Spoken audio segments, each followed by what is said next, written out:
Welcome back to the channel, guys. Just want to show you this 4th gen ram and what I was able to do to this to improve the truck, at least the looks of it. So the front of it got a leveling kit, and I also was able to do the rear 2-inch spacers in the rear, and that seemed to have leveled the truck perfectly. I think it looks great this way. Once I have it inside, I'll show you the underneath, the components that we did. Looking at the back axle here,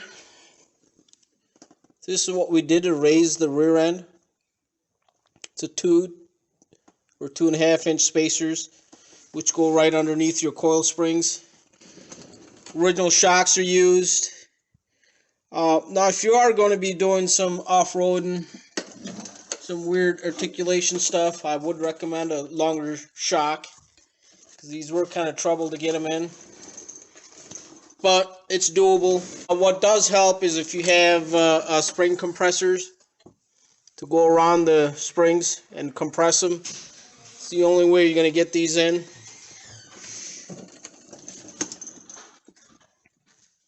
With the wheels cut, if we look at the front, what I have in here, it'll be kind of hard to see now, is 2.5-inch spacers. They go right on top of the struts. Now, one word of advice, if you are going to be doing that, you want to make sure your bolts here are going to come off, or at least loosen. They tend to get jammed up into the bushings, so you might have to cut those. So pre-plan for that. That's the first thing you want to check. And I did replace the struts on this, and I did tie rods and some other odds and ends. I think I did replace the actual shaft on the other side at the same time. Now, this was done a few months back, so it's been on the road since.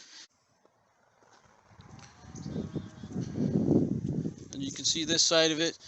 There were some dings and scratches on this. This side's been sanded and primed. It will get painted. But it gave the truck a great stance by doing this leveling kit all the way around. In the beginning, I had just done just the front. That just didn't look right. No, at this point, I like the height of it, how it sits. It rides great.